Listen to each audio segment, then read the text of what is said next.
We're going to Quebec City now. Justin Dunk is there from 3downnation.com, where he's there for the Vanier Cup. You can't be in two places at once, Justin. It's the bane of your existence and mine. Busy weekend, huh?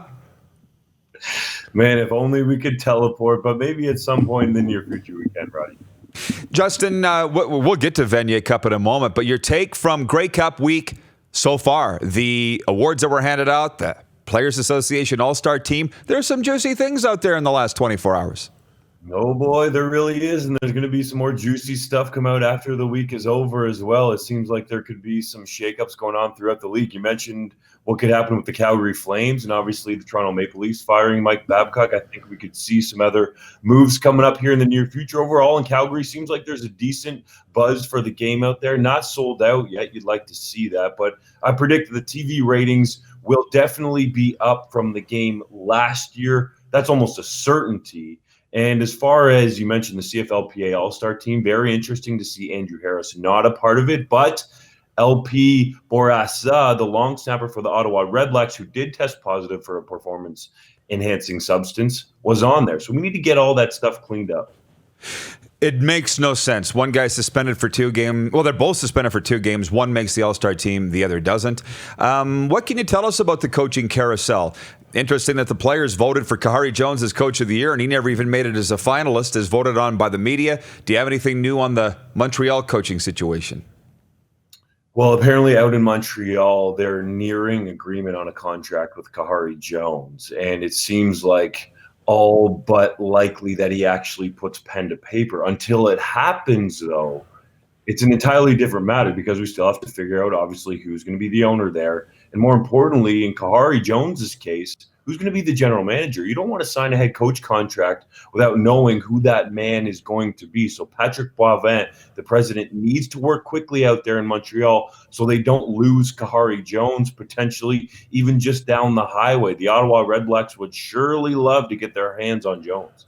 I've heard 3 names in connection to the GM job in Montreal: Taman, Tillman, and Murphy. Any truth to any of those that you know of, or somebody else entirely?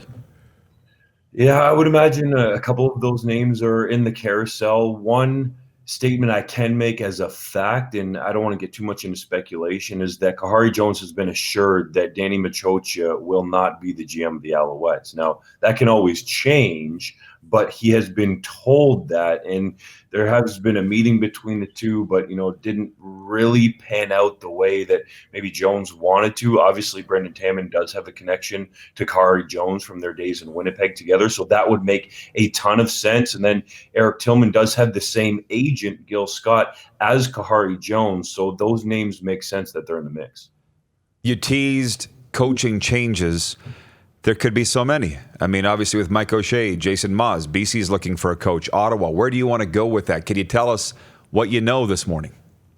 That's right. So it does seem like in Winnipeg, in all likelihood, Mike O'Shea stays. Now, he's going to have a ton of leverage, I think, really, regardless of what happens on Sunday in the Grey Cup. So, he could peek at Toronto and say, how much money are you going to put on that blank check? And, of course, his son is playing at the University of Guelph, so some people feel like he might want to move back to that area where he called home for so long around Mississauga, just outside the downtown core of Toronto.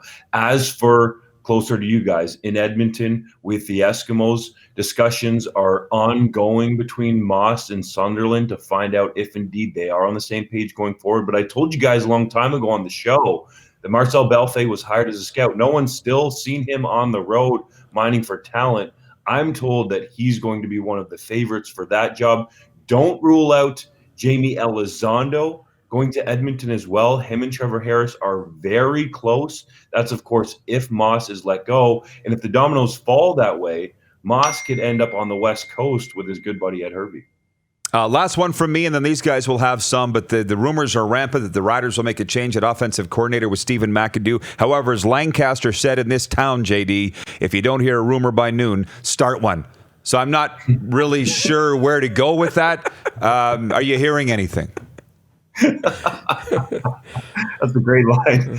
The Riders right now are going to take their time. Craig Dickinson obviously didn't hire that entire staff because he came in late. So he's going to parse through it and break down the season. He doesn't want to leave those guys in limbo at all either. But there could be some tweaks to that staff with Dickinson wanting to bring in some of his guys. It does seem like he wants to retain Jason Chavez. Those two seem like they're on the same page. As for Stephen McAdoo, everyone's going to talk about what happened in obviously the dying seconds of the West Final. But overall, him and Steve Walsh, the quarterback's coach, need to be credited with helping Cody Fajardo become a star. Lynch, what do you have for Justin Dunk? Well, I just wonder about that Ottawa scene. I thought we thought that Mike Benavides might get that job. I haven't heard that name in the mix. There's going to be some other ones, I think, maybe outside the box. They're going to sort of look all over North America, so to speak. I think Danny Machocha could make some sense there, too. He has a strong relationship with Marcel Desjardins. They actually spoke before Desjardins hired Rick Campbell all the way back when the franchise first started. So that's a name to keep an eye on. I know they would love to get a shot to interview Kahari Jones. Whether or not the Alouettes let that happen, it'd just be stupid for Montreal to even let him go down the highway. But that's remained to be seen. Paul Lapalisse is another name that has come up. It seems like Ottawa wants to go the offensive way as opposed to the defensive way with Mike Benavides. Do you think Lapalisse will leave what he's doing right now? I think he loves being an assistant coach, being in touch with his family all the time rather than running around like the job a coach has to do. I think he's going to stay where he is as an offensive coordinator. Possibly, but let's remember what happened last January when he was denied the opportunity to interview for the Saskatchewan Roughriders head coach job. He was legitimately pissed and made that known inside the organization. And Wade Miller, the president, was the ultimate man that said no. And you wonder if, some of that fallout might cause Lapalisse to leave. It does seem like he really likes it there in Winnipeg. It's working very well with Mike O'Shea, obviously, in the Grey Cup. But if you're a coach, you always want to get to that highest level, just like in any other facet of life. Can they be prevented like that? I can't believe they can be prevented from taking a better job.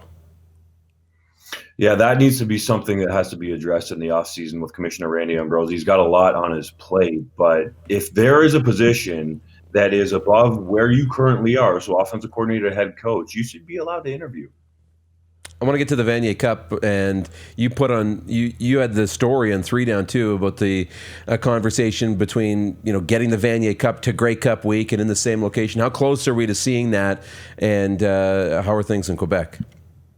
It seems like we're in the red zone, so to speak, in terms of that deal. And if that happens, fellas, the Vanier Cup might be just up the road in Saskatoon next year, paired with the Grey Cup that's going to be in Regina. The Riders would have a big part of planning that and how it would fit into Grey Cup week. So that seems like it could be in the final stages, but nothing has been finalized yet. If it does, obviously check back to 3 Down Nation. As for what's going on in Quebec City, man, there's a buzz here out in Quebec. Adam Sinagra sort of comes back to his home province to play his first ever U Sports game here. And he said last year when he accepted the Huck Crichton Trophy that he wanted to be back with his teammates. Well, he's back. And at the time, Laval defensive end Matthew Betts, who's now with the Edmonton Eskimos, sent him a congratulatory text to be back in Quebec City. They are laser focused. Calgary was actually kicked out of the stadium, so to speak, at McMahon Stadium. Keith Urban's going to take over their locker room. So they were out here on Monday, made themselves at home at Laval. Wow. JD, lastly, outstanding camera placement. Would you have a tripod on the desk in your hotel? How are you doing that? My computer is on top of the recycling box, so it's working well. It looks really good. Thanks for all the scoops. You got more scoops than Dairy Queen, right, Lynch? Oh, that's a pretty good joke. Have fun at the Vanier Cup, and we'll catch up with you next week. Thanks for everything you do, man. Thanks, guys. Have a blast there, Jared. Everybody enjoy the Grey Cup. You're watching Rod Pedersen On Demand. For more of The Rod Pedersen Show, visit rodpedersen.com or follow Rod Pedersen on social media.